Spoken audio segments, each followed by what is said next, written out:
श्री वृंदावन बिहारी लाल की जय। सियावर रामचंद्र की जय। मोर मुकुट वंशी वाले की जय।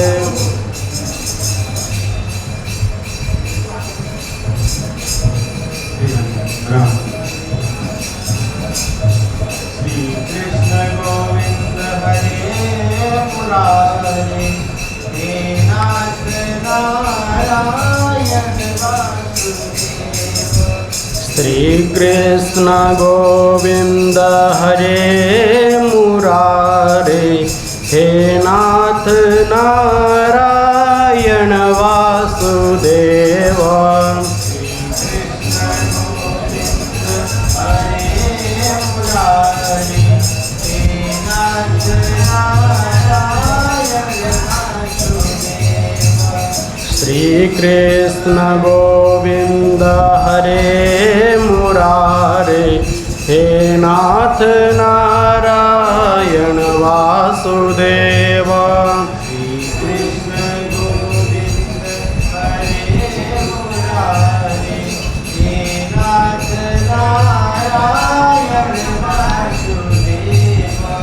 श्री कृष्ण गोविंद हरे मुरारे, हे नाथ नारायण वासुदेव।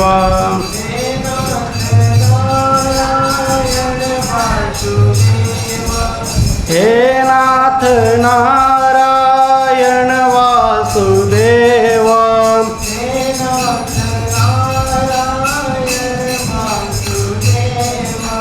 हे नाथ नारायण वासुदेव।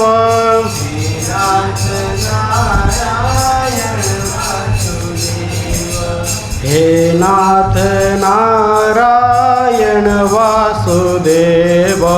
श्री कृष्ण गोविंद हरे मुरारी, हे नाथ नारायण वासुदेव। श्री कृष्ण गोविंद हरे मुरारी, हे नाथ नारायण वासुदेव। हे नाथ नारायण वासुदेव। हे नाथ नारायण वासुदेव।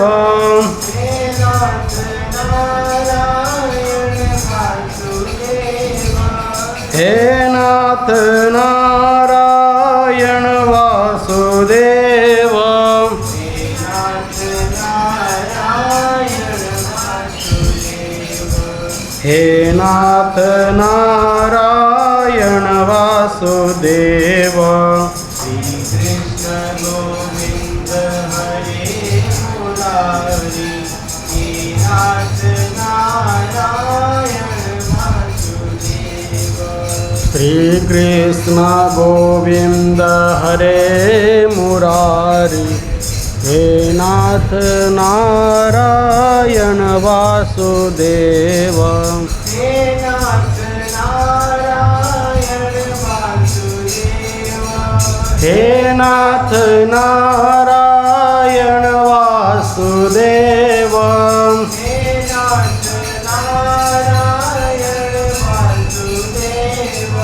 हे नाथ नारायण वासुदेव। हे नाथ नारायण वासुदेव। हे नाथ नारायण वासुदेव।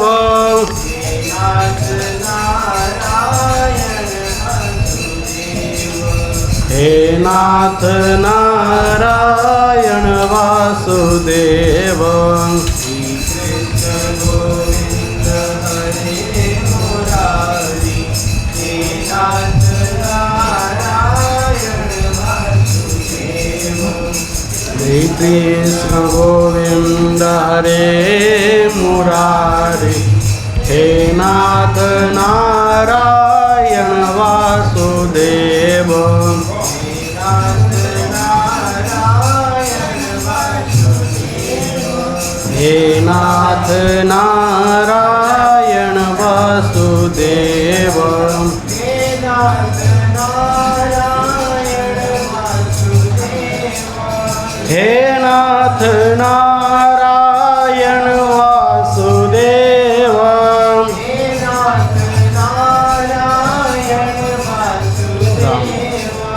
हे नाथ नारायण वासुदेव हे नाथ नारायण वासुदेव हे नाथ नारायण वासुदेव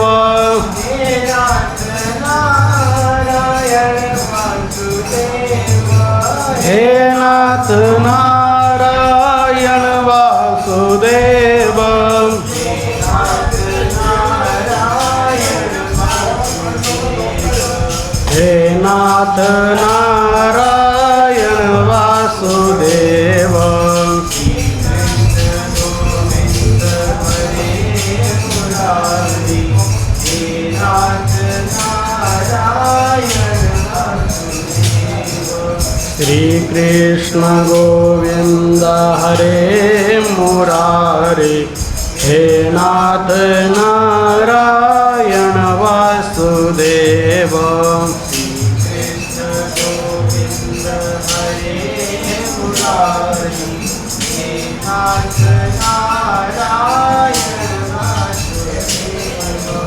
श्री कृष्ण गोविंद हरे मुरारे हे नाथ नारायण वासुदेव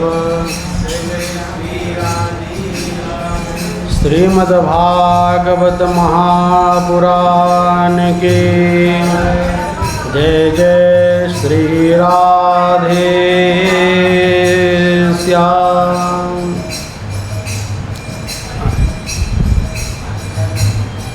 वंशे विभूषितकरान्नवनीरदाभात् पीताम्बरादरुणबिम्बफलाधरोष्ठात् पूर्णेन्दुसुन्दरमुखादरविन्दनेत्रात् कृष्णात् परं किमपि तत्त्वमहं न जाने। ॐ नमः परमहंसास्वादित चरणकमलचिन्मकरन्दाय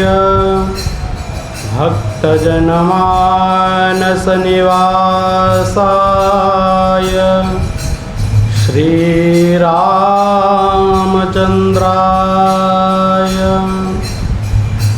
रामाय रामभद्राय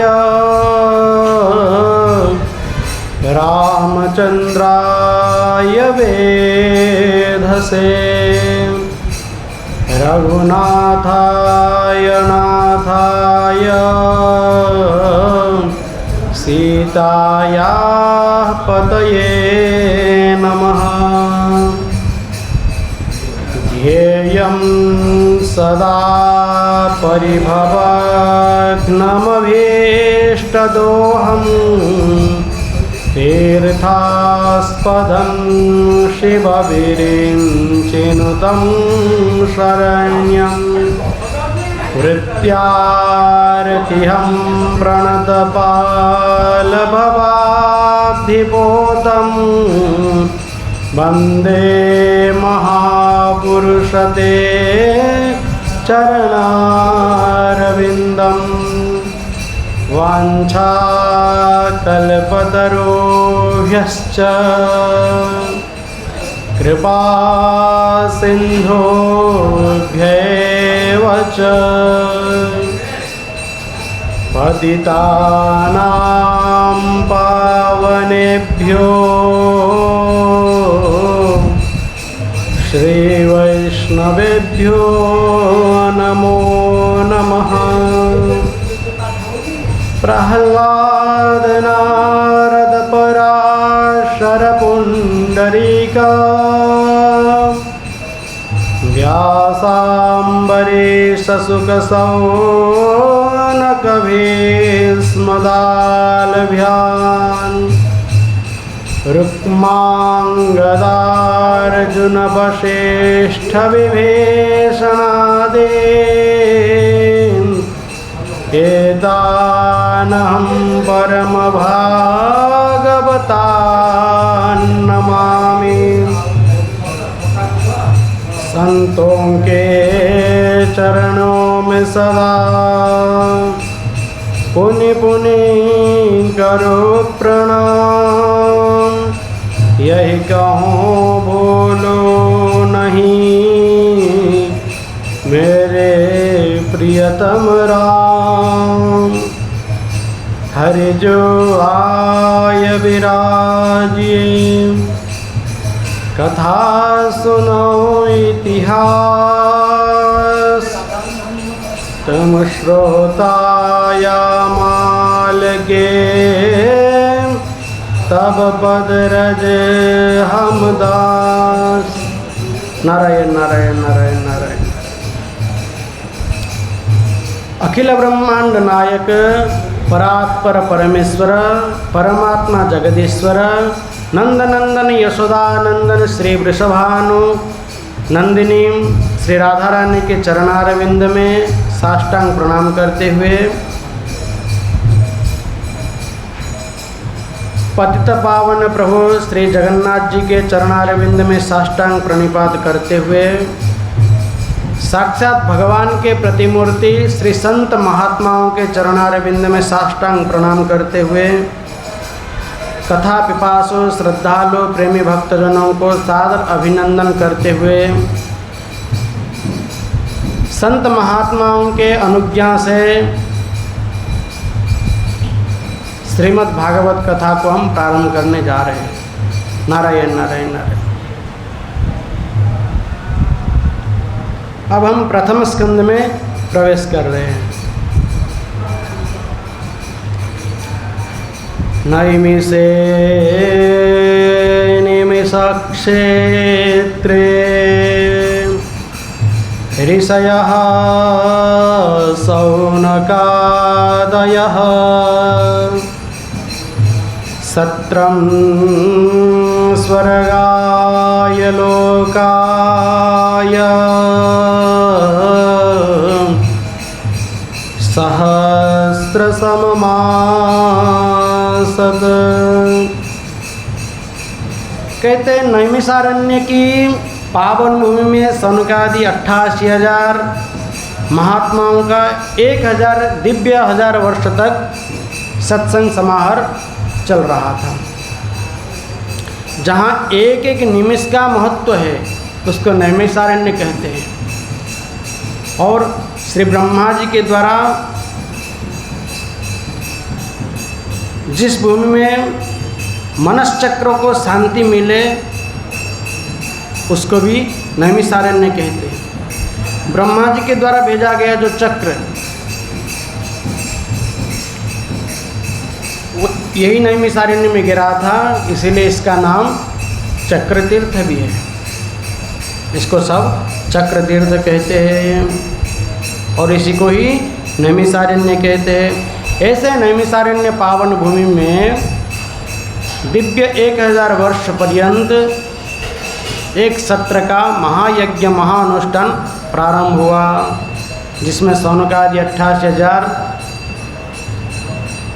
श्रोता है और वक्ता श्री सूत जी महाराज जी है।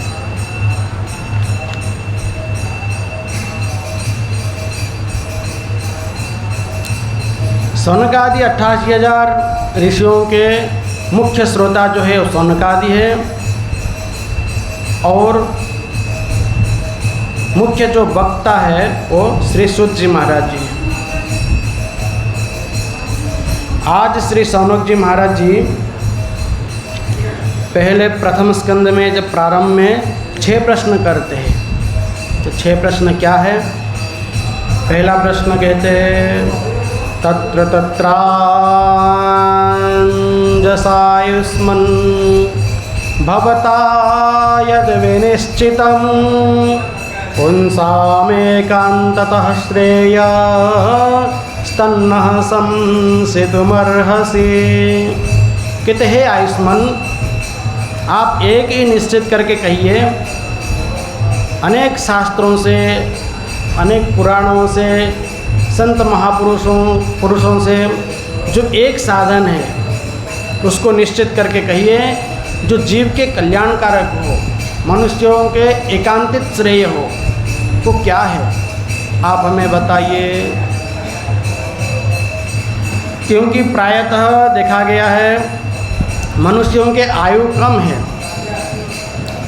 प्रायेणाल्पायुषः सभ्य कलावस्मिन् युगे जनाः मंदाः सुमंदमतयो मंदभाग्या उपद्रुता। प्रायतः इस कलयुग में मनुष्यों का आयु स्वल्प है, कम है। इस कम आयु में कहते यदि भाग्य ठीक हो तब तो बेड़ा पार है। चलो कहते कि नहीं भाग्य तो मंद है, मंद भाग्य है, बोले बुद्धि ठीक हो, कम से कम एक तो कोई सही हो तब तो बेड़ा पार हो जाएगा। और कहते बुद्धि भी कम है, मंद भाग्य भी है और बुद्धि भी कम है और अनेक क्लेशों के आक्रांत से घिरे हुआ है, चारों तरफ केवल बाधा विघ्न है, क्या करे। अनेक शास्त्र भी है, अनेक पुराण हैं, उसमें इतना बताया है कि हमको सब कुछ मालूम नहीं होता है, सब कुछ समझ में नहीं आता है। इसलिए हे सूत जी महाराज, आप सब शास्त्रों के ज्ञाता हैं, आप हमें इसका निचोड़ जो सार है वो हमें बताइए, जिससे आत्मा प्रसन्नता को प्राप्त हो। ऐसे सार चीज़ हमको बताइए। सूत जानासि भद्रं ते भगवान् सात्वतां पतिः देवक्यां वसुदेवस्य जातो यस्य चिकीर्षया। हे सूत जी महाराज, आपका कल्याण हो। आप हमें बताइए, स्वयं भगवान देवकी और वसुदेव जी के घर में क्यों प्रकट हुए, क्या करने की इच्छा से प्रकट हुए।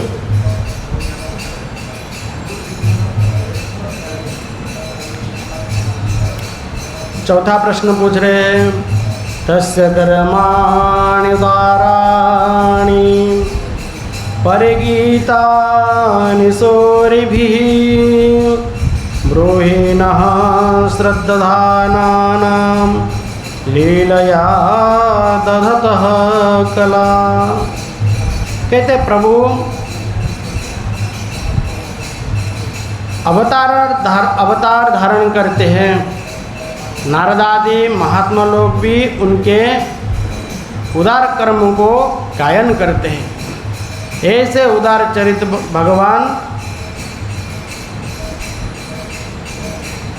उदार चरित्र जो भगवान है उनका लीला कौन सी लीला की है वो आप हमें बताइए। और कहते हैं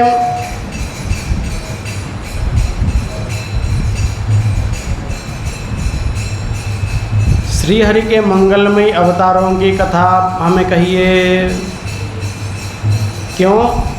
वयं तो न वितृप्याम उत्तम श्लोक विक्रमे यच्छृण्वतां रसज्ञानां स्वादु पदे पदे। कहते हैं भगवान की कथा सुनने से क्या होता है, ऐसा कोई मनुष्य होगा जो भगवान की कथा सुन करके तृप्त हो जाएगा, तो समझ लो कि वो भगवान की कथा अभी तक नहीं सुना। संसार की वस्तुओं को पाने के बाद मनुष्य को तृप्त हो जाना चाहिए।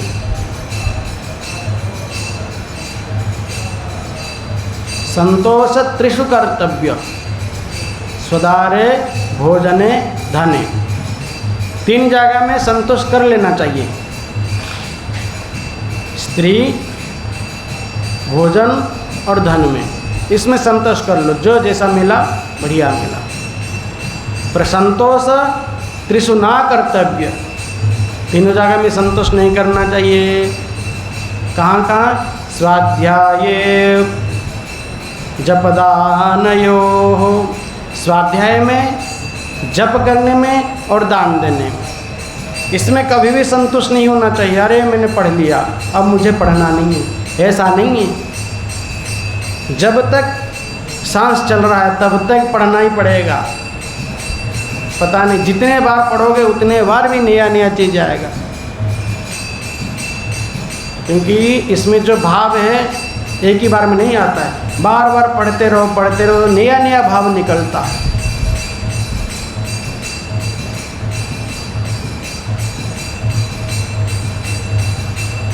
और जप में हम सोचते हैं कि आज इतना जप करेंगे, कल इतना जप करेंगे। जप के लिए कोई नियम नहीं है।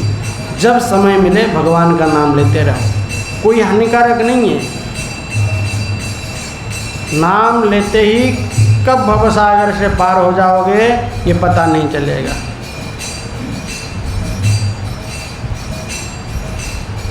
तू सुमिरन कर ले मेरे मना, बीत जात हरि उम्र बिना। भगवान का भजन करते करते ये उम्र बीत जाए, कोई दिक्कत नहीं है। और दान देने में कभी हिचकना नहीं चाहिए। जितना हो सके आप उतना ही दान दे दो। दान का तो बड़ा महत्व महाभारत में वर्णन किया गया है। केवल दान, कोई ये ना सोचे कि अर्थ का दान देना है, पैसा केवल दान देना, इसको दान नहीं मानते। ये तो दान है ही, पर सबके पास तो पैसा नहीं होता ना। कोई पढ़ा हुआ है तो विद्या का भी दान दे सकता है, कोई सेवा भी दान कर सकता है।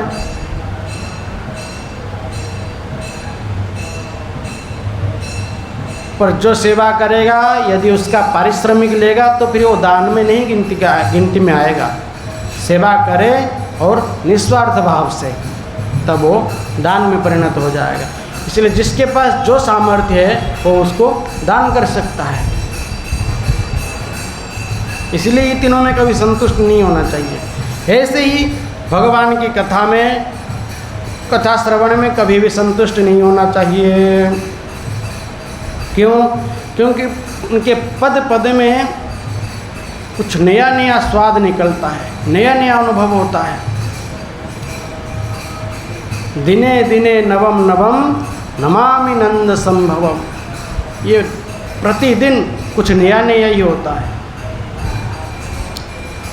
श्रीमद् भागवत में आया है, कस्तृप्नुया तीर्थपदो विदानात् सत्रे सुवासोर्विरीड्यमानात् यः कर्णनाडीं पुरुषस्य यातो भवप्रदां गेहरतीं छिनत्ति। कहते ऐसा कौन मनुष्य है जो भगवान की कथा सुनकर के तृप्त हो जाता है। कस्तृप्नुयात् तीर्थपदो विदानात्। तीर्थपद भगवान के कथाओं को सुन करके ऐसा कौन मनुष्य है जो तृप्त हो जाता है। सत्रेषु वह सूर्य विरीड्यमाना, जो देवताओं के द्वारा गाया गया है, स्तुति की गई है, इसको सुन करके कौन मनुष्य तृप्त हो जाएगा। अर्थात कोई नहीं होगा।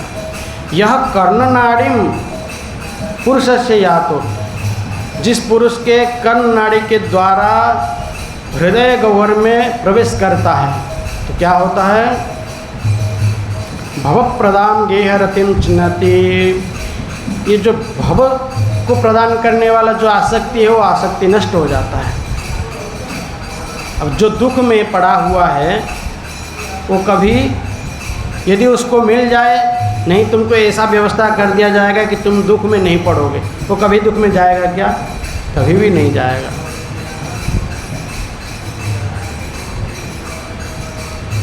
आसामहो चरण रेणुजुषामहं स्याम् वृंदावने किमपि गुल्मलतोषधीनाम्।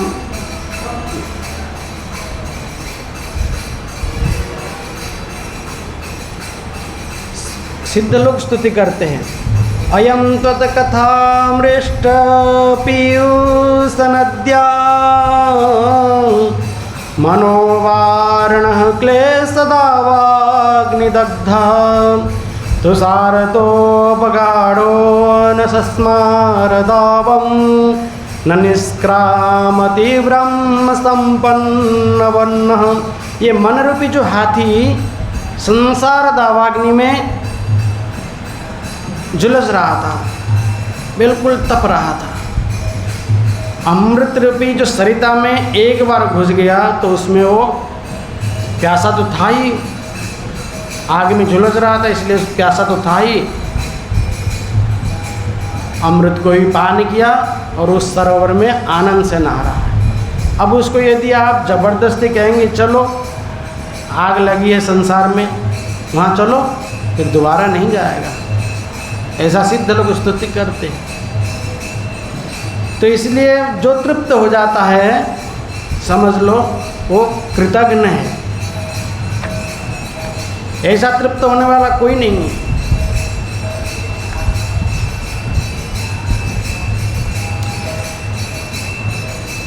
द्वितीय स्कंद के 8वें अध्याय में कह रहे हैं, श्रृण्वतः श्रद्धया नित्यं घृणतश्च स्वचेष्टितं कालेन नातिदीर्घेण भगवान विशतेर्जे।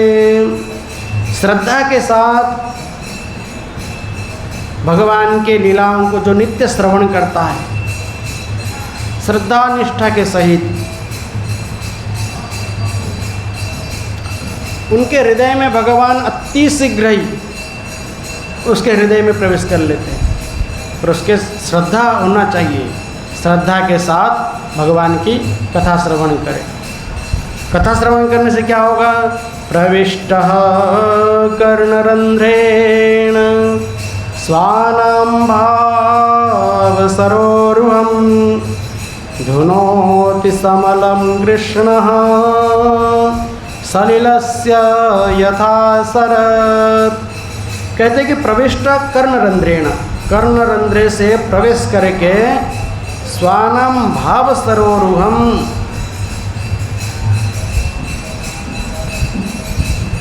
धुनोति समलम कृष्ण सलिलस्य यथा शरत्।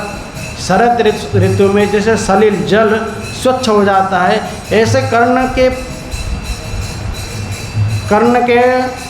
कर्ण के रंध्र से प्रवेश करके हमारा सब पाप कलमश सब नष्ट हो जाता है, अर्थात वह स्वच्छ हो जाता है। इसलिए ऐसा कौन मनुष्य होगा जो भगवान की कथा सुन करके तृप्त हो जाएगा?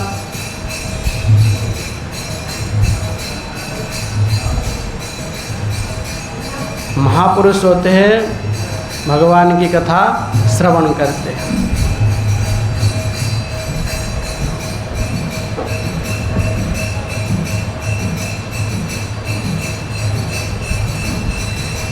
अब कहते, छठा प्रश्न कहते हैं, धर्मरक्षक ब्राह्मण भक्त तथा योगेश्वर भगवान श्री कृष्ण स्वधाम जाने के बाद धर्म किसकी शरण ली? धर्म किसकी शरण ली? ये 6 प्रश्न पूछते हैं तो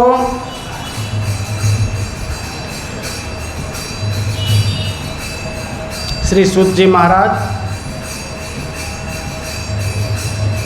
पहले मंगलाचरण करते, अपने गुरु को प्रणाम करते, प्रणाम करके कहते हैं, यम प्रव्रजन्तमनुपेत कृत्यं द्वैपायनो विरकातराजुहाव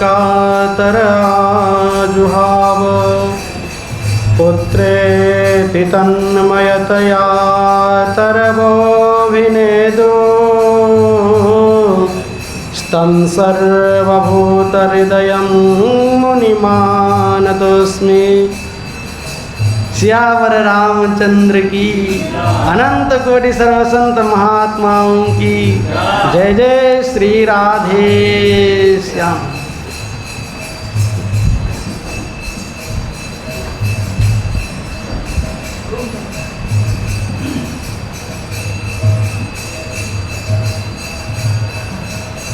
श्री सूत जी महाराज जी कहते हैं कि जिस समय अपने गुरुदेव जी का जो जन्म लेते ही प्रव्रजंत हो गए थे, अर्थात संन्यास की ओर चल पड़े। व्रजंत होता है जाना, मतलब जाने के बाद आने का संभव रहता है, आ सकते हैं, पर प्र उपसर्ग लगा के जो होता है प्रव्रजंत, इसका अर्थ होता है जाना। अब आने का कोई संभव नहीं है। ऐसे श्री सुखदेव जी महाराज जन्म लेते ही तुरंत प्रव्रजंत की ओर चल पड़े, सन्यासी हो गए। अभी तक इनका लौकिक कर्म, वैदिक कर्म कुछ नहीं हुआ था, उपनयन संस्कार आदि भी नहीं हुआ था, जैसे नालो छेदन भी नहीं हुआ था। जन्म लेते ही तुरंत चल दिए। इस व्यवस्था में श्री व्यासदेव जी महाराज जी कातर होकर के पुत्र पुत्र कह करके पुकारने लगे, पर श्री सुखदेव जी महाराज जी तन्मय होने के कारण वृक्ष ने उत्तर दिया। ऐसे सर्वभूत हृदय श्री सुखदेव जी महाराज जी को हम प्रणाम करते हैं। 2 श्लोक में मंगलाचरण किए। यः स्वानुभावमखिल श्रुतिसारमेक मध्यात्मदीपमतितीर्षतां तमोन्धं संसारिणां करुणयाः पुराणगुह्यं तं व्याससोनमुपयामि गुरुं मुनीनाम्। कहते ऐसे व्यास नंदन श्री सुखदेव जी महाराज जी को हम प्रणाम करते हैं, जो समस्त श्रुतियों को मंथन करके एक सार रूप निकालकर अध्यात्म रूपी जो दीप का प्रज्वलन किया है। जो साधक अज्ञान के अंधकार में पड़े हुए थे, निकल नहीं पा रहे थे, कोशिश कर रहे थे निकलने के लिए, पर कोई मार्ग नहीं था। ऐसे अध्यात्म मार्ग का दीपक प्रज्वलित करके उनको वहाँ से निकाला, और संसारियों पर अनुग्रह करने के लिए भी इस दीप का प्रज्वलन किया। ऐसे व्यासपुत्र श्री सुखदेव जी महाराज जी के चरण में हम बारंबार प्रणाम करते हैं। नारायणं नमस्कृत्य नरं चैव नरोत्तमं देवीं सरस्वतीं व्यासं ततो जयमुदीरयेत्।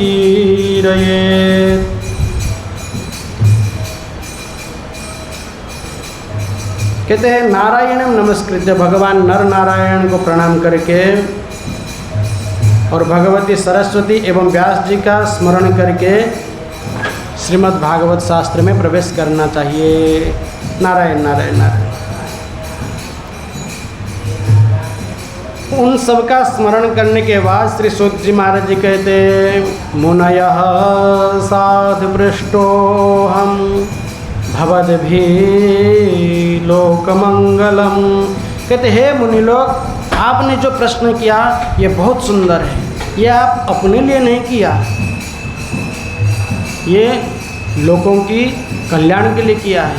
जीव के लिए प्रश्न किया है आपने, समस्त जीवों के लिए आपने यह प्रश्न किया है, इसलिए सावधान होकर के सुनिए। कहते जीव मात्र का परम धर्म क्या है?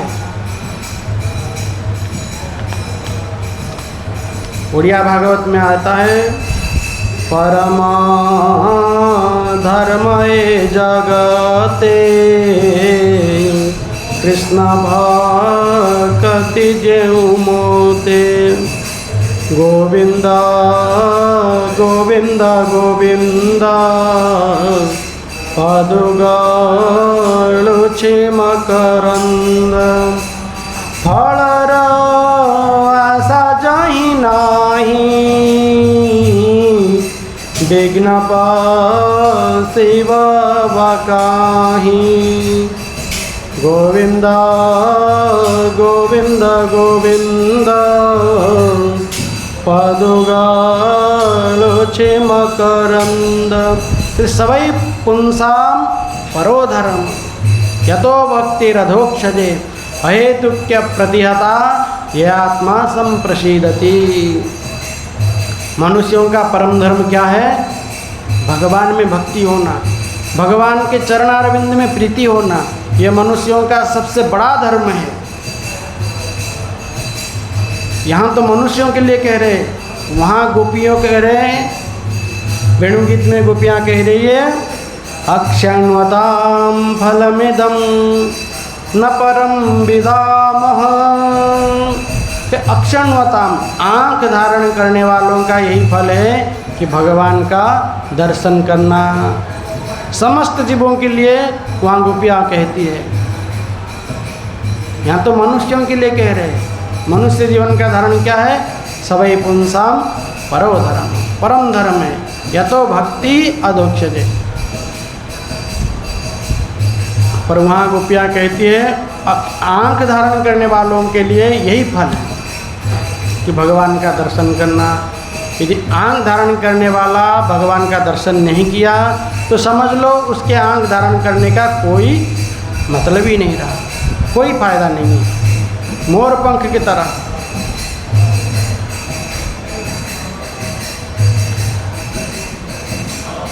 भक्ति तो करनी है। कैसी भक्ति करनी है? भक्ति के दो विशेषण हैं, अहेतुकी और अप्रतिहता। अहेतुकी अर्थात कोई हेतु होना नहीं चाहिए, बिना कारण से भक्ति होनी चाहिए। हम भक्ति करते हैं, भगवान के पास जाते हैं, प्रणाम करते, श्रद्धा विश्वास के साथ प्रणाम करते और कहते क्या, हे भगवान मेरे घर में ये विपत्ति है, मेरे बेटे का बुखार है, तबीयत खराब है, उसको ठीक कर दीजिए। पोते की नौकरी नहीं है, उसको नौकरी दिला दीजिए। आज ये नहीं है, बेटे का विवाह नहीं हो रहा है, विवाह हो जाए, इत्यादि हम ये सब जाके मांगते हैं भगवान को। भक्ति है हमारे पास, पर भक्ति में हेतु है। ये चाहिए हमें, वो चाहिए, सब चाहिए हम। पर कहते अहेतु की, हेतु रहित तो होनी चाहिए भक्ति, और अहेतु की तो होनी चाहिए। अहेतु के साथ अप्रतिहता।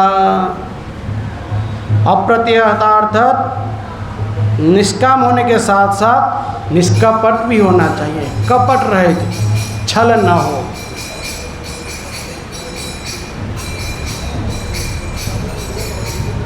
भगवान कहते हैं मुझे छल पसंद नहीं है, अभिमान पसंद नहीं है। श्री नारद भक्ति सूत्र में आया है, अभिमान द्वेषित्वात् दैन्य प्रियत्वाच्च।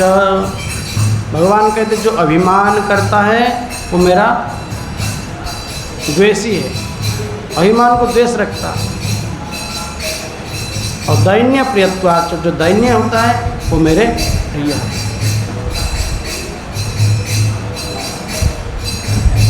मैं हूँ श्री भगवान का, मेरे श्री भगवान, अनुभव यही करते रहो सज ममताभिमान। मैं भगवान का हूँ और भगवान मेरे हैं, ये सदैव अनुभव करते रहो। पर अभिमान को छोड़ करके, अभिमान आ गया तो समझ लो भगवान आपके पास नहीं रहेंगे, फिर भगवान आपके नहीं होंगे। ये अभिमान सब नष्ट कर देता है। इसलिए अहेतुकी के साथ साथ निष्कपट भी होना चाहिए। निष्काम तो हो और निष्कपट भी हो। ये भक्ति के दो विशेषण हैं। जितने भी आपत्ति विपत्ति आवे उसमें भगवान की याद आनी चाहिए।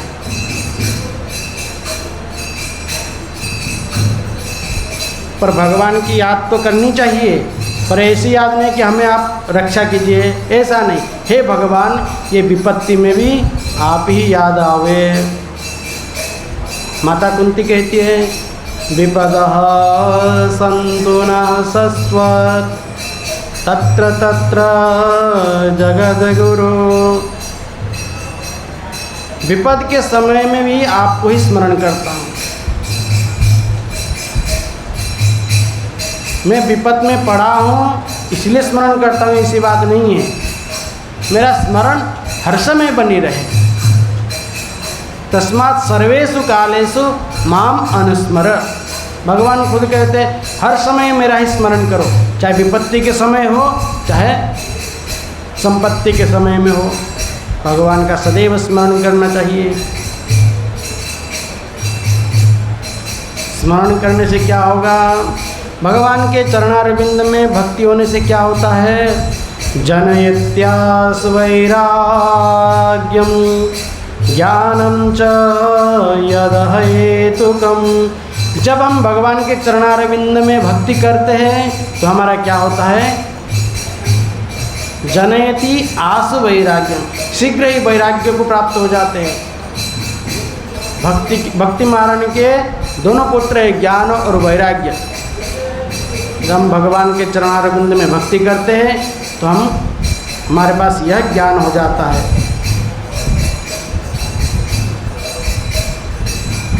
भगवान के स्वरूप का ज्ञान हो जाता है और संसार का स्वतः वैराग्य हो जाता है। संसार से स्वतः वैराग्य हो जाता है।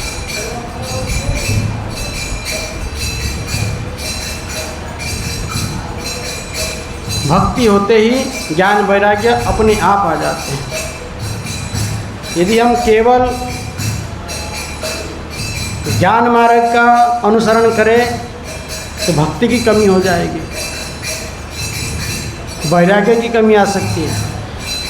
यदि वैराग्य के अनुसरण करते हैं तो भक्ति की कमी होगी, ज्ञान की कमी हो सकता है।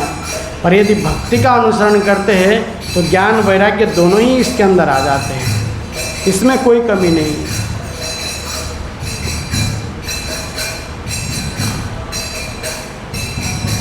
मीराबाई का क्या हुआ?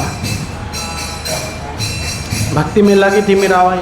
मेरे तो गिरिधर गोपाल दूसरों न कोई, जाके सिर मोर मुकुट मेरो पति सो। इतनी ही बाधा विघ्न आ गया, ऐसे तो जहर भी पिला दिया गया, फिर भी भक्ति नहीं छोड़ी। हम लोगों को थोड़ा बहुत कुछ कष्ट होता है, कोई कुछ कह देता है तो हम लोग सोचते हैं अरे बाबा बनना बेकार है, क्या फ़ायदा है। देखो लोग कैसे कहते हैं। हमारे महाराज जी कहते हैं जो भक्त बनता है उसके पीछे भगवान 5 गुंडा भेजते हैं। क्यों? आयो कैसा भगत है, परिपक्व हुआ या नहीं हुआ, कैसे परीक्षा लेंगे। इसलिए पहले 5 गुंडाओं को भेजते हैं। गुंडा मतलब उसको परेशान करने के लिए 4-5 लोग तो होते ही है। कहावत है ना, अरे लोग क्या कहेंगे। यही लोग पीछे पड़ते सुधारते। अरे तो बाबा बन गया, ये कैसे करता है, अरे साधु बना बैठा हुआ है, ये काम करता है, तो उसके पीछे लगे रहते हैं। यदि वास्तव में वो भक्त है भगवान का, कुछ नहीं देखता है, भगवान की तरफ ही चलता है, तो समझ लो कि वो पक्का परिपक्व भक्त हो गया। जो नहीं इधर उधर थोड़ा सा कमी रहता है वो फिर संसार अभिमुखी हो जाता है।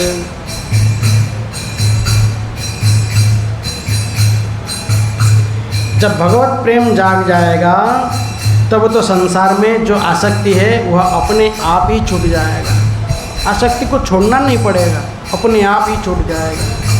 इसलिए हम जितने भी धर्मानुष्ठान करते हैं उन सब का एक ही फल है, क्या फल है? भगवान से प्रेम हो जाना, अन्यथा केवल श्रम ही श्रम है।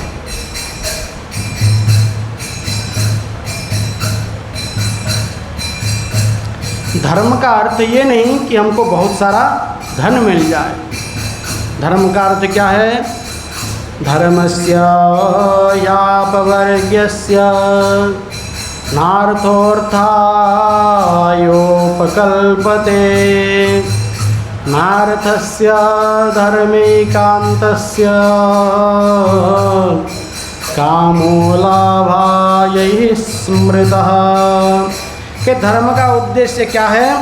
अपवर्ग प्राप्ति। अपवर्ग अर्थात मोक्ष। वैसे कहते अपवर्ग कहते किसको? अपता वर्ग अपवर्ग, जिसमें पवर्ग न हो उसको अपवर्ग कहते। नाप वर्ग अपवर्ग।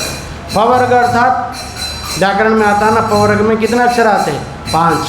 प, फ, ब, भ, म, ये 5 अक्षर आते हैं। प में क्या होता है? पाप। जिसमें पाप न हो उसको अपवर्ग कहेंगे। और उसके बाद क्या आता है? फल। फ में आता है फल। सुख दुख का फल भी जिसमें ना हो उसको क्या कहेंगे? अपवर्ग कहेंगे। प हो गया। अब भ। भ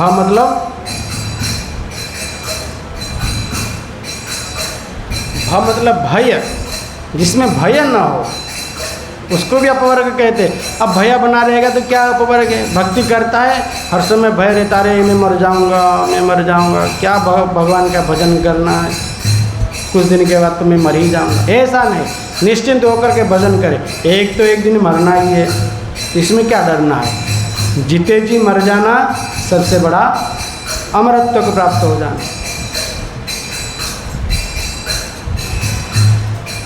एक ब भी छूट गया। प, फ, ब। ब मतलब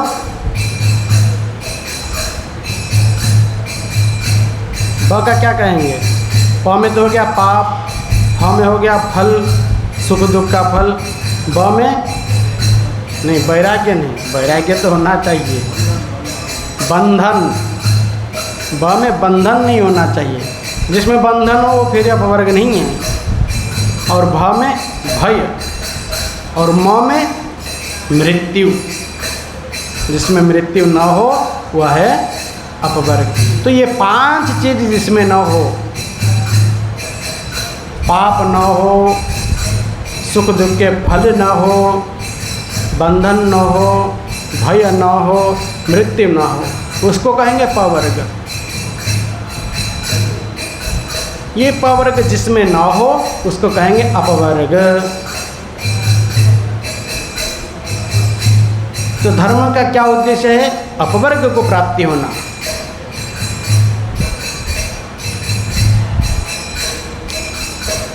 हम लोग यदि मोक्ष चाहते हैं तो ये चीज़ नहीं करना चाहिए। पाप करोगे तो उसके फल को भोगना पड़ेगा, बंधन में पड़ना पड़ेगा, भय भी लगेगा, अंतिम में मरना ही सुनिश्चित है। इसीलिए ये चीज़ में नहीं पड़नी चाहिए। और धर्म का उद्देश्य क्या है? यदि भगवान ने अर्थ दिया तो उस अर्थ का सदुपयोग करो। अर्थ का सदुपयोग किस लिए करना चाहिए? धर्म के लिए, न कि पुनः अर्थ कमाने के लिए। धन का सदुपयोग करना चाहिए धर्म के लिए।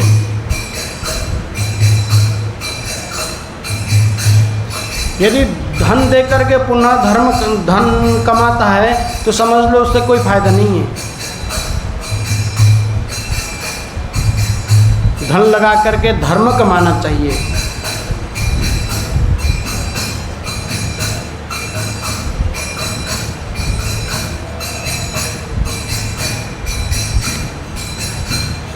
और उसके साथ साथ भी शरीर को भी ध्यान देना चाहिए। शरीर नहीं रहेगा तो हम धर्म किससे करेंगे? भजन कैसे होगा हमारा? हम तपस्या करेंगे, कुछ शरीर के प्रति कुछ भी ध्यान नहीं देंगे तो क्या होगा हमारा? वो तपस्या जो हम आज जो जैसा शरीर है इसके अंदर हम जितना भजन कर सकते हैं, फिर धीरे धीरे शरीर यदि नष्ट हो जाएगा फिर भजन में उतना नहीं बनेगा। इसलिए शरीर को भी ध्यान देना चाहिए। शरीर माध्यम खलु धर्म साधनम, इस शरीर से ही धर्म किया जाता है और साधन भी। मानव शरीर धारण करने का क्या फल है? मानव शरीर धारण करने का मुख्य फल यही है कि भगवत प्राप्ति। मानव शरीर के लिए देवता लोग भी तरसते हैं।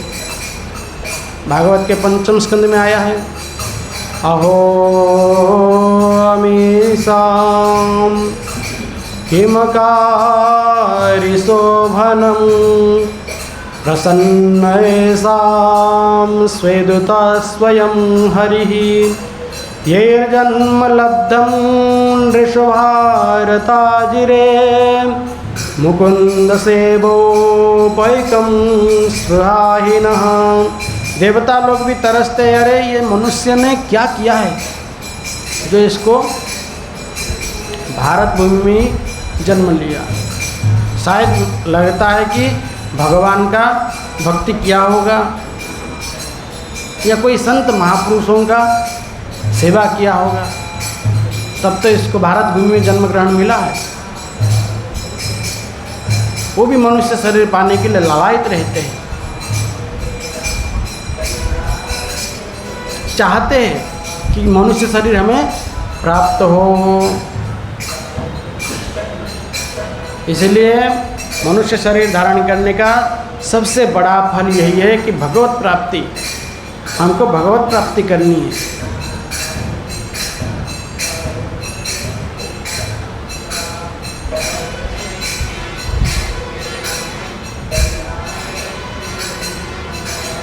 कहते मानव शरीर धारण करने का फल है भगवत प्राप्ति। और जीवन का उद्देश्य क्या है? जीवस्य तत्व जिज्ञासा। जीवन धारण करने का फल क्या है? तत्व जिज्ञासा, उस तत्व की इच्छा, अर्थात तत्व को जानना। बहुत कर्म कर लेना जीवन की सार्थकता नहीं है। आज तक सोच लो हम कितने कर्म किए हैं, ये जीवन की सार्थकता है क्या? जीवन की सार्थकता किसमें है? तत्वों को जानना, तत्वों को समझ जाना, ये जीवन की सार्थकता है। तो तत्व किससे कहते हैं? वदन्ति तत्तत्त्वविदस्तत्त्वं यज्ज्ञानमद्वयं ब्रह्मेति परमात्मेति भगवानिति शब्द्यते। कहते वदन्ति तत्त्वविद, तत्ववेत्ता लोग उसी को ही तत्व कहते हैं। किसको कहते? यज्ज्ञानमद्वयम्। तत्व एक ही है, लेकिन सद्विप्राम एकम सद्विप्रा बहुधा वदन्ति। जो एक ही है, तत्ववेत्ता जानने वाला उसको विविध नामों से पुकारते हैं। ज्ञानी लोग उसको ब्रह्म कहते हैं और योगी लोग उसको परमात्मा कहते हैं और साधु लोग भगवान कहते हैं उसको। निर्गुण निराकार है, निर्गुण साकार है, सगुण निराकार है, सगुण साकार है। तत्ववेत्ता लोग इसको सही तरह से जानते हैं।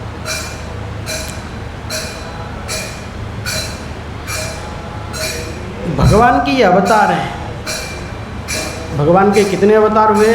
भगवान के 24 अवतार हुए। 24 अवतार में क्या क्या कहते हैं कि अंशांश, अंश, आवेश, कला, पूर्ण और परिपूर्णतम, ये 6 अवतार मुख्यतः, ये 6 अवतार में ही 24 अवतार आते हैं।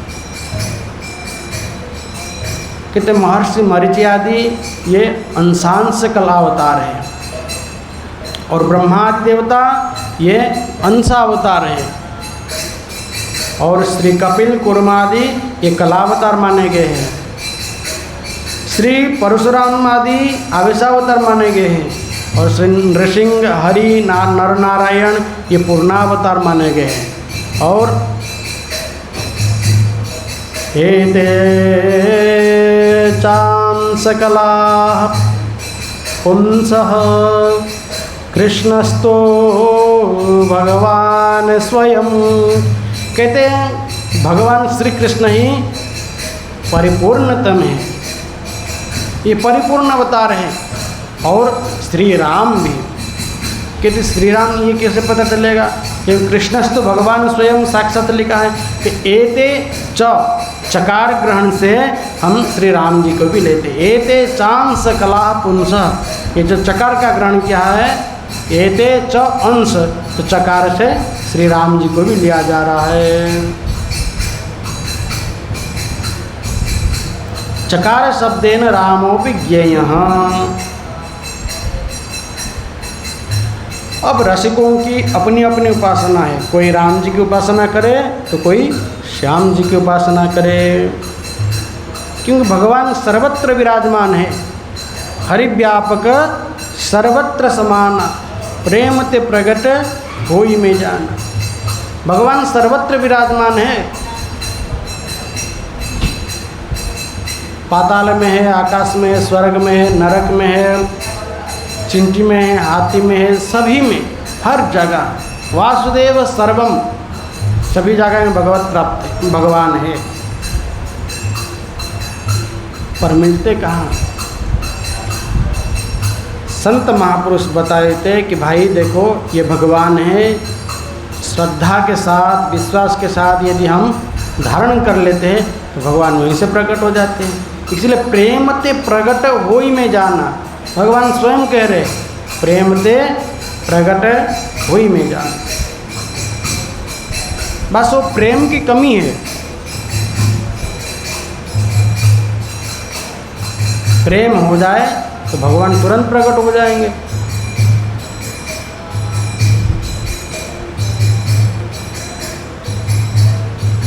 द्रौपदी जी ने प्रार्थना की थी वस्त्रहरण के समय में,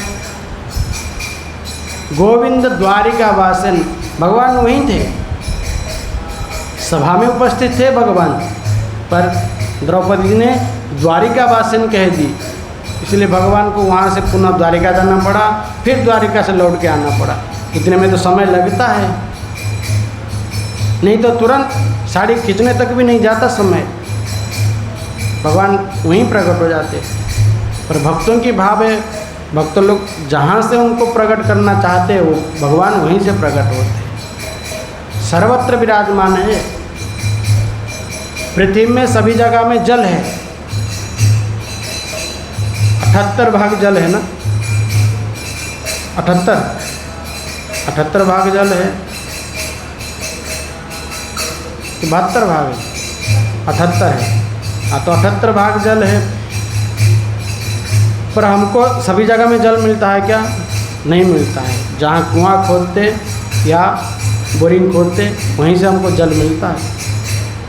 इसलिए भगवान सर्वत्र विराजमान है, बस प्रेम की कमी है। प्रेम से प्रकट हो जाएंगे, तुरंत प्रकट हो जाएंगे, इसमें कोई कमी नहीं है।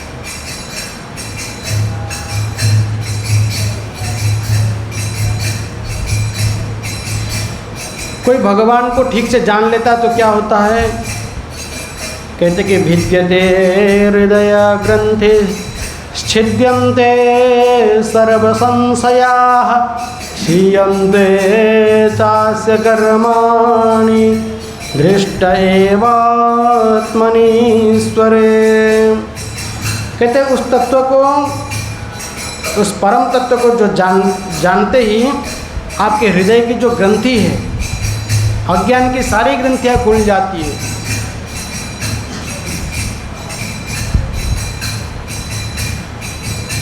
और क्या होता है? छिद्यन्ते सर्व संशया, जितने भी आपके संशय हैं सब नष्ट हो जाते हैं। और क्षीयन्ते चास्य कर्माणि, पूर्व कर्म जितने हैं सारे को सारे नष्ट हो जाते हैं।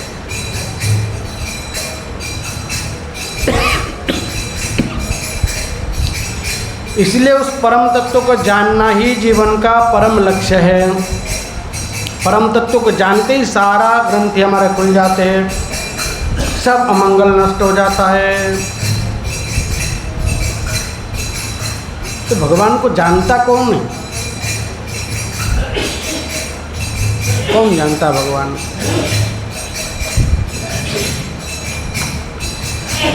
सबे दधातु पदवीं परस्य दुरन्तवीर्यस्य रथाङ्गपाणे यो मायया सन्ततयानुवृत्त्या भजेत तत्पादसरोजगन्धम्। कहते भगवान को कौन जानता है? सवेद धातु पदवीं परस्य दुरंत वीर्यस्य रथांग पाणे। रथांग पाणे दुरंत वीर्य, भगवान को जानना बहुत कठिन है, पर जानता कौन है?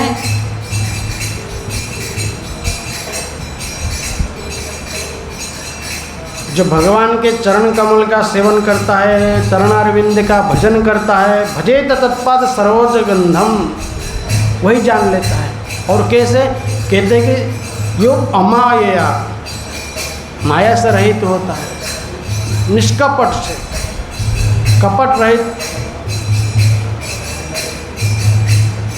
और कहते संततया अनुवृत्त्या, जो संतों के अनुगमन करता है, जो संतों के अनुगमन करता है, निष्कपट भाव से जो संतों का सेवन करता है, वह भगवान को जान लेता है। संतों की महिमा कौन गा सकता है? संत हृदय नवनीत समान, कहा कवि न पर कही न जाना। निज परिताप द्रवहि नवनीता, पर दुख द्रवहि संत सुपिनीता। संत जो होते हैं वो मक्खन की तरह होते हैं, पर किसने कहा कि भाई मक्खन तो स्वयं द्रव्यभूत होता है, तब जाके मक्खन बनता है, पर ये संत लोग दूसरों के दुख से द्रव्यभूत होते हैं। तो ये उपमा देना सही नहीं है। इसीलिए संत लोग बता देते हैं, संतों के पास जाते, सत्संग करते, संतों से कथा सुनते, तो संत लोग बताते कि देखो ये भगवान है, भगवान के चरणारविंद का भजन करो तो तुमको भगवान प्राप्त हो जाएंगे।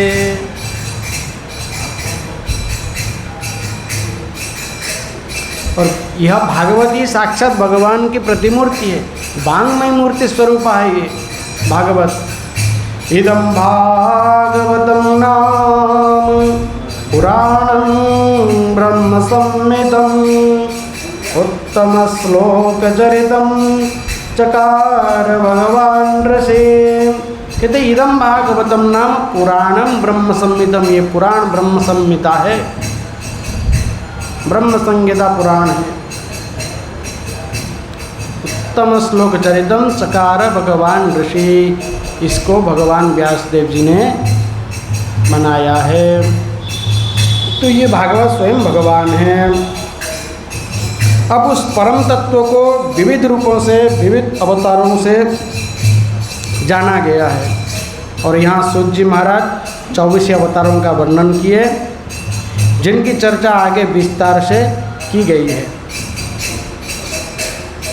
अब सौनक जी ने पूछा कि महाराज जिस भागवत का आप हमें उपदेश दे रहे हैं, उस भागवत का रचना किसने किया, क्यों किया और किस लिए किया?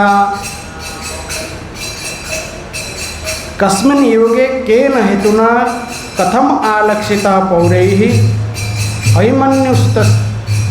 कस्मिन् युगे, किस युग में हुआ है, और केन हेतुना, किस कारण से हुआ है, और कथम आलक्षिता पौरैः, किसके लिए कहा गया है? आप हमें कृपा करके बताइए।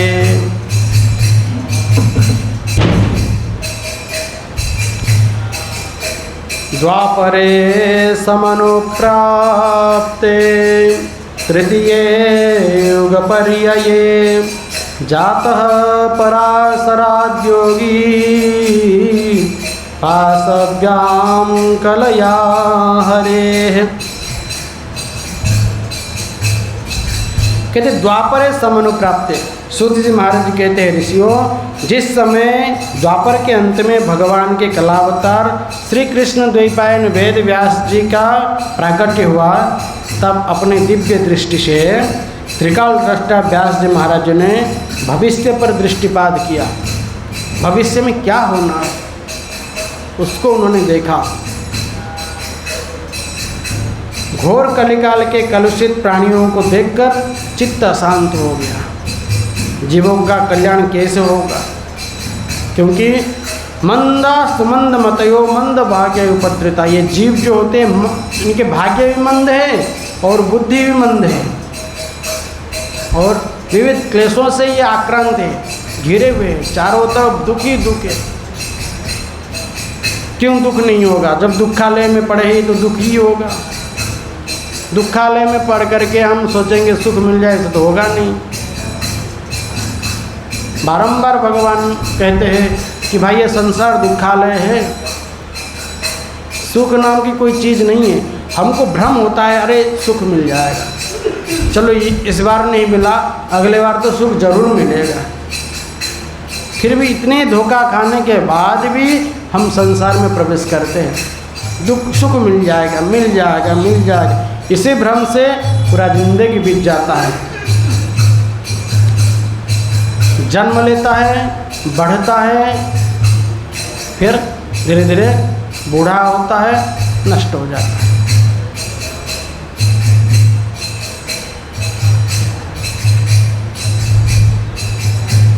ये शरीर का धर्म है।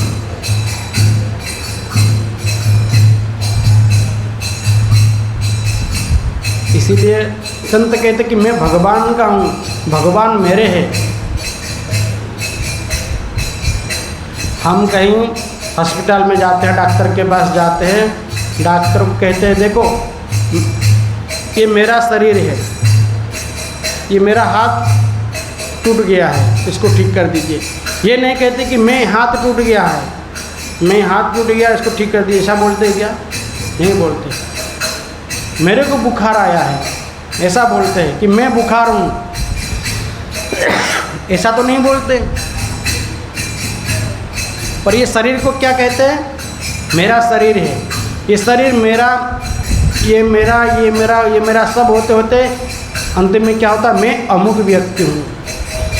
अंतिम में मैं हो जाता है ना, धीरे धीरे मेरा मेरा मेरा मेरा होते होते मैं हो जाता है। पर ये शरीर अपना नहीं है। स्वामी जी महाराज जी कहते हैं कि शरीर का संबंध संसार के साथ है और आत्मा का संबंध परमात्मा के साथ है।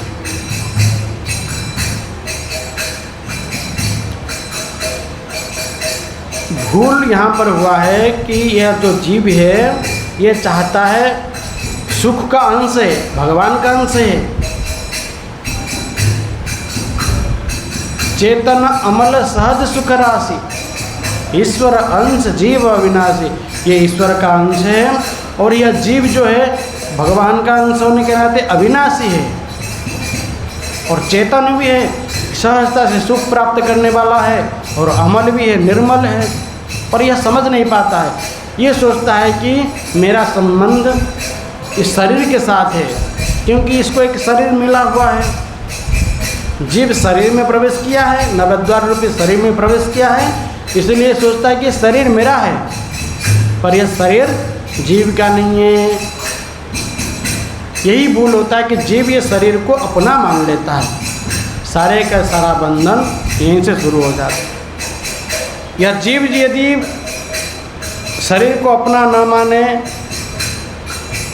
भगवान को अपना माने, परमात्मा को अपना माने, तो उसको वास्तविक सुख प्राप्त हो जाएगा। सियावर रामचंद्र की। गलती सुधारने का मौका उसको बार बार मिलता है पर सुधार नहीं कर पाता। जब सुधार करने का मौका मिलता है तब सर खुजलाता है। स्वामी जी महाराज उदाहरण बताते, एक गोल चक्कर सा दीवार है जिसमें एक ही गेट है, एक ही गेट है, उसमें ही निकल जाएगा तो निकल जाएगा, नहीं तो फिर चक्कर लगाते रहेगा। ऐसा है कि अंधा व्यक्ति लाठी हाथ में है उसको छोड़ दिया गया अंदर कि भाई जाओ तुम निकलो। एक हाथ में लाठी है और एक हाथ में दीवार पे ऐसे हाथ लगा के जाके पहुंचता है। वही गेट के पास पहुंचता है। जब गेट के पास पहुंचता है तो उसका सर खुजली में होता है, तो खुजलाते वो गेट पार पा जाता है, फिर पड़ा रहता है चक्कर में। ऐसे अंधा व्यक्ति अर्थात कौन है? हम लोग हैं।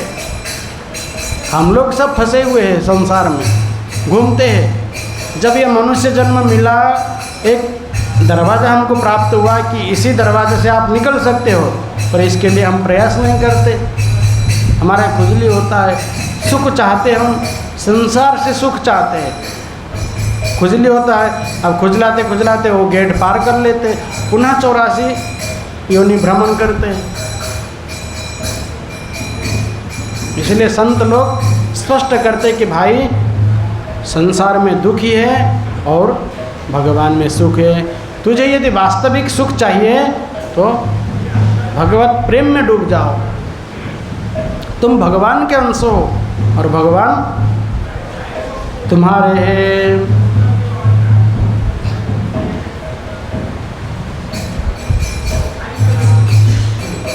पर यह जीव क्या है? जीव का कल्याण कैसे होगा?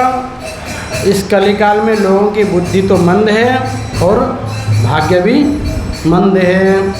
कम से कम कोई एक यदि सही होता तो पार हो जाता है, पर भाग्य भी मंद है और बुद्धि भी कम है, स्वल्प है, तो कैसे पार होगा?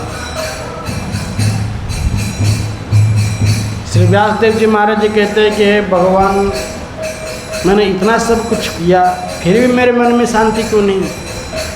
वेद को चारों भाग में विभक्त किए, ऋग्वेद, सामवेद, यजुर्वेद, अथर्ववेद, चारों वेद में विभक्त कर दी, फिर भी उनके मन में शांति नहीं।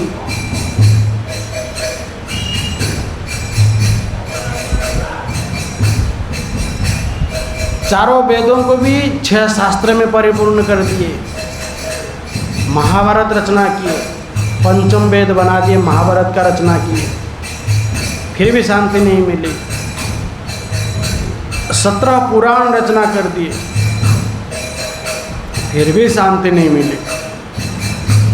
क्या कारण?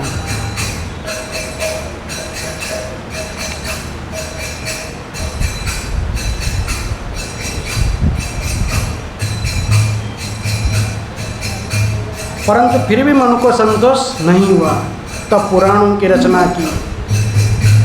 एक एक करके 17 पुराण रचना कर दिए। व्यास जी महाराज जी का मन अभी भी संतुष्ट नहीं हुआ। सोच रहे थे कुछ तो कमी है जो मन को संतोष नहीं मिल रहा है, ऐसे सोच रहे थे। अब उनके कान में सुनाई पड़ गया, श्रीमन नारायण नारायण हरि हरि,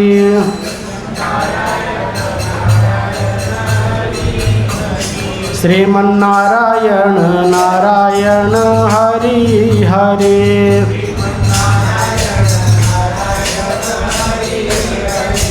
श्रीमन नारायण नारायण हरि हरि,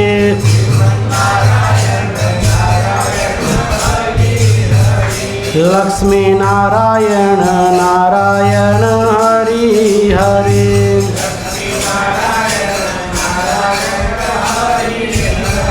लक्ष्मी नारायण नारायण हरि हरि,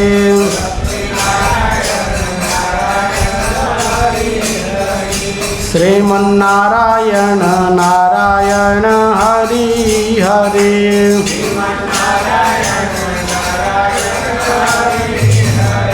श्रीमन नारायण नारायण हरि हरि,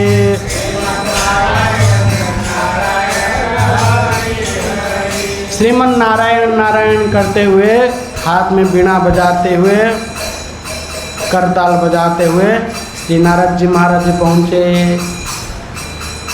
जब नारद जी महाराज जी पहुँचे तो पूजयामास विधिवन नारदम सुरपूजितम। नारद जी कहीं भी जाते हैं तो सब उनको पूजा करते हैं, चाहे देवलोक में हो, चाहे असुर लोक में हो, चाहे मनुष्य लोक में हो, कहीं भी जाते हैं नारद जी को कोई मना नहीं। सब नारद जी को चाहते, सब पूजन करते, सब सलाह मांगते। नारद जी के प्रति किसी के भी भाव खराब नहीं है, केवल उड़ीसा वासियों का है। तो नारद जी जो कुछ भी होता है, झगड़ा वगड़ा कुछ होता है, कहते हैं नारद जैसा काम करता है।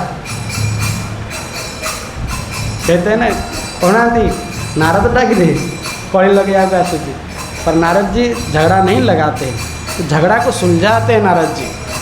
जिनके वाणी कभी रद्द नहीं होता उसको नारद कहते हैं। तो नारम ददाती थी नारद, जो जल प्रदान करता है उसको नारद कहते हैं। नारद जी ऐसे हैं, वीणा बजाते हुए भगवान के नाम संकीर्तन करते हुए नारद जी पहुँचे तो श्री व्यास जी महाराज उनको प्रणाम किए और विधिवत पूजन किए। पाद्य अर्घ्य आचमनीय स्नान आदि इत्यादि सब कुछ करके उनको आसन पर बैठाए।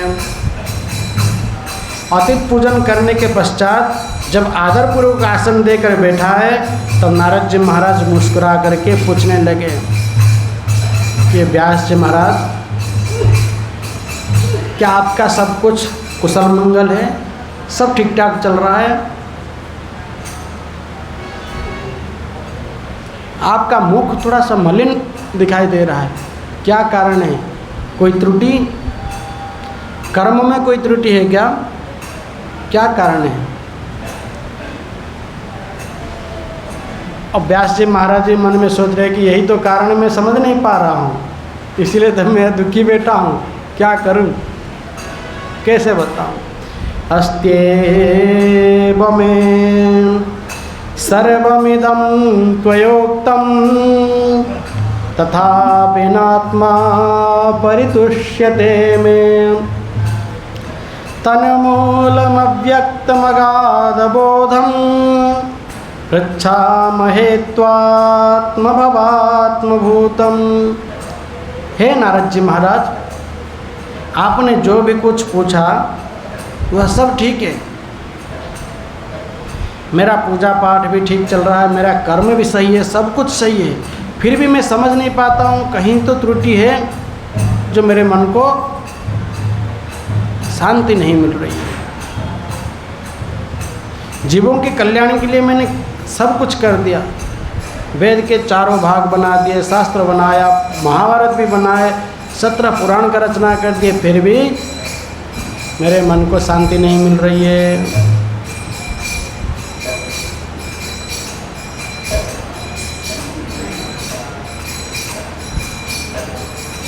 ये कारण मैं स्वयं नहीं जान पा रहा हूँ, क्या करूँ? आप हमें बताइए, कृपा करके हमें बताइए। श्री नारद जी महाराज जी कहते, प्रायतः हमें लगता है आपने तो सब कुछ किया पर भगवान का विशेष लीला का गुणगान नहीं किया है।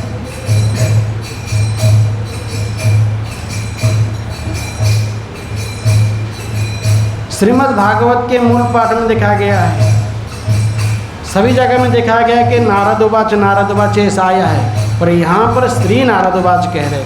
अब नारद जी महाराज तो बोलते हुए दिखाई पड़ रहे हैं, पर यहाँ भगवान स्वयं बोलते हैं।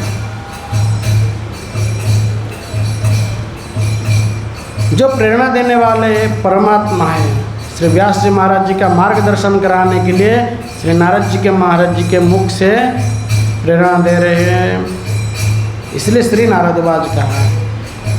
भवतानुदित प्राय यशो भगवतो मलं येनैवासो न तुष्येत मन्ये तद्दर्शनं खिलम्। हे व्यास जी महाराज, आपने भगवान के निर्मल यश का गुणगान नहीं किया है, मेरी ऐसी मान्यता है, मुझे तो ऐसे ही लग रहा है। यदि भगवान की दिव्य गुणगान का गायन करते तो फिर आपके मन को असंतोष नहीं होता। वह शास्त्र या ज्ञान अधूरा है जिसमें भगवान की गुणों का गान नहीं किया गया हो।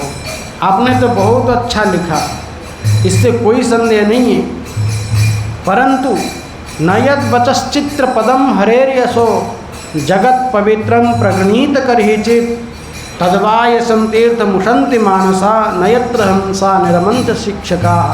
आपने जो लिखा सो बहुत अच्छा लिखा है, पर हंस लोग उसमें रमन नहीं करेंगे।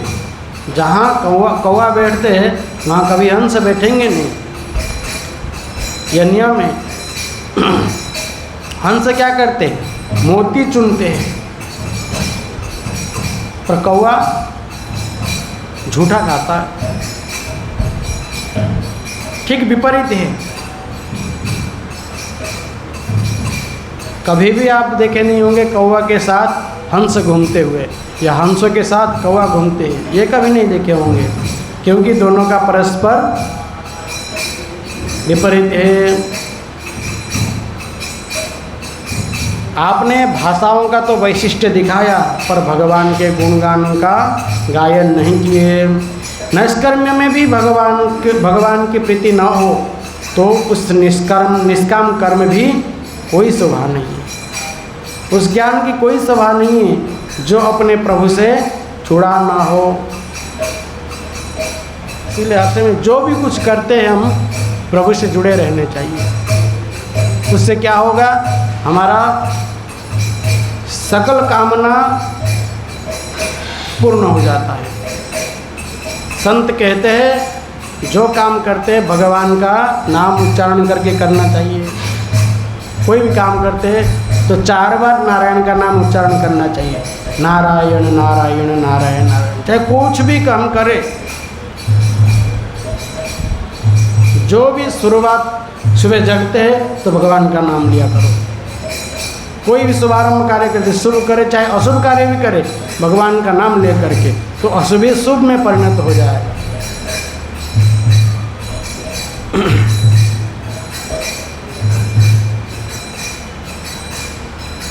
इसीलिए निष्काम कर्म की भी कोई शोभा नहीं है यदि उसमें भगवान की गुणगान न हो। इसलिए व्यास जी महाराज जब तक भगवान की कीर्ति कौमुदी का विस्तार नहीं करोगे, गायन नहीं करोगे, तब तक न तो आपको चैन मिलेगा, न भक्तों को इतना ही आनंद मिलेगा। इसलिए क्या करना चाहिए? भगवान की गुणगान करना चाहिए। कृष्ण गोविंद गोविंद गोपाल नंद लाल, कृष्ण गोविंद गोविंद गोपाल नंद लाल।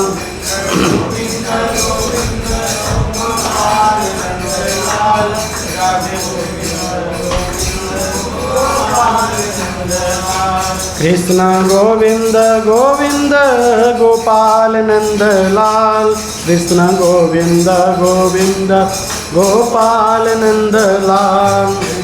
गोविंद गोविंद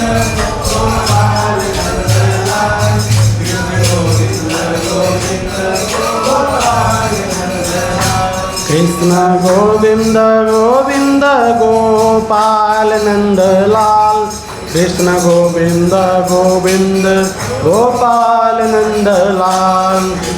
गोविंद गोविंद गोपाल नंद लाल, राधे गोविंद गोविंद गोपाल नंद लाल। कृष्ण गोविंद गोविंद गोपाल नंद लाल, कृष्ण गोविंद गोविंद गोपाल नंद लाल।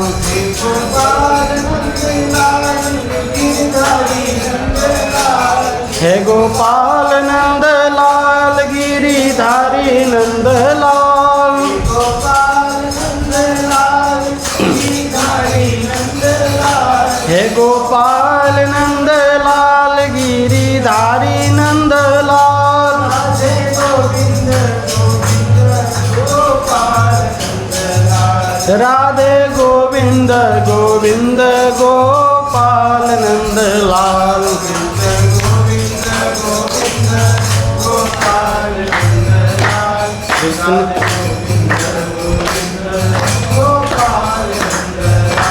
कृष्ण गोविंद गोविंद गोपाल नंद लाल, राधे गोविंद गोविंद गोपाल नंद लाल।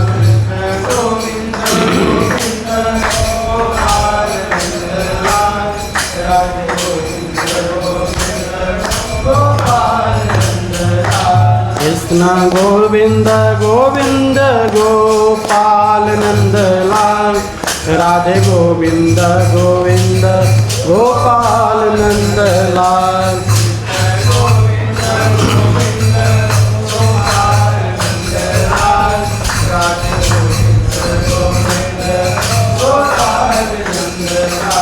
कृष्ण गोविंद गोविंद गोपाल नंदलाल राधे गोविंद गोविंद गोपाल नंदलाल सियावर रामचंद्र की श्रीमद् भागवत महापुराण की श्री व्यासदेव जी महाराज की श्री सुखदेव जी महाराज की श्री परीक्षित जी महाराज की श्री जगन्नाथ महाप्रभु की बलभद्र भैया की सुभद्रा मैया की चक्र सुदर्शन की श्री राधा कांत देव जी की अनंत कोटि सर्व संत महात्माओं की जय जय श्री राधे श्याम जय जय श्री सीताराम